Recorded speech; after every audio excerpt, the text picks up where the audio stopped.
हाल ही में walking pneumonia नामक influenza जैसी बीमारी ने चीन में स्कूली बच्चों को अपनी चपेट में ले लिया है।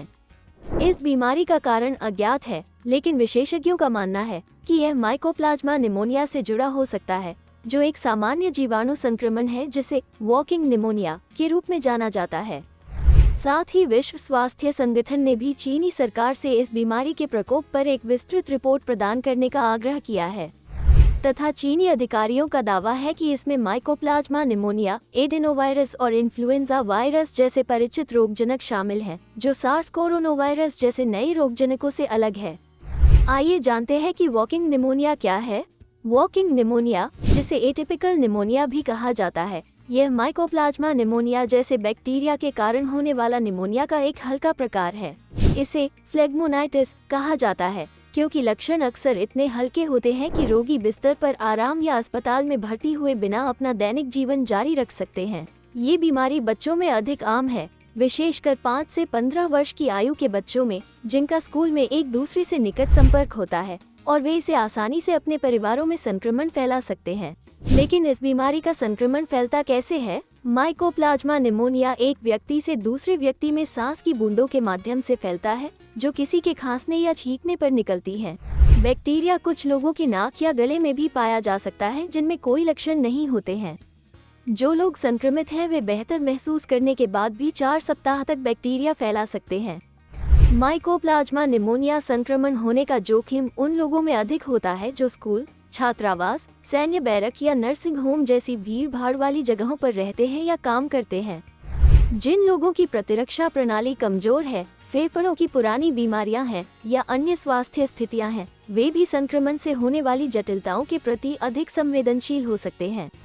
वॉकिंग निमोनिया बीमारी के लक्षणों की बात करें तो लगातार खांसी आना, साथ ही बुखार, गले में खराश, सिर दर्द, नाक बहना, कान में दर्द और कभी कभी खांसने से सीने में तकलीफ आदि समस्याएं इस बीमारी के लक्षण हो सकते हैं।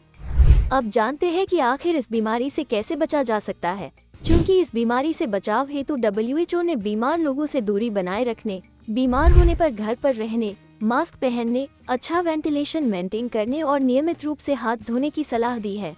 चूंकि माइकोप्लाज्मा निमोनिया संक्रमण के लिए कोई टीका या विशिष्ट प्रोफिलैक्सिस नहीं है, हालांकि कुछ सामान्य उपाय संक्रमण होने या फैलने के जोखिम को कम करने में मदद कर सकते हैं, जैसे बार बार साबुन और पानी से हाथ धोना या अल्कोहल आधारित हैंड सैनिटाइजर का उपयोग करना। खांसते या छींकते समय मुंह और नाक को टिश्यू या कोहनी से ढकें। इस्तेमाल किए गए टिश्यू को कूड़ेदान में फेंकना और उसके बाद हाथ धोना।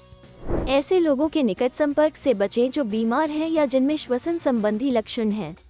बार बार छुई जाने वाली सतहों और वस्तुओं को साफ करना और कीटाणु रहित करना।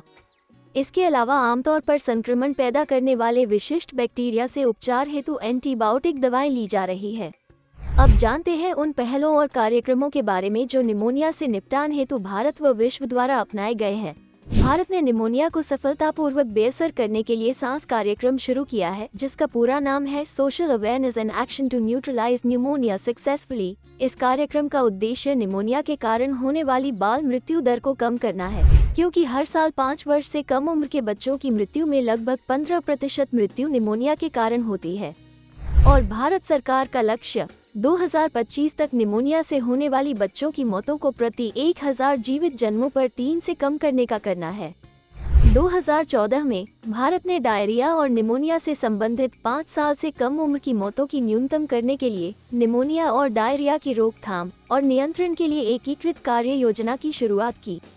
वही वैश्विक स्तर पर देखें तो WHO और यूनिसेफ ने 2025 तक निमोनिया और डायरिया से रोकी जा सकने वाली बच्चों की मौतों को खत्म करने के उद्देश्य से निमोनिया और डायरिया के लिए एक एकीकृत वैश्विक कार्य योजना शुरू की थी।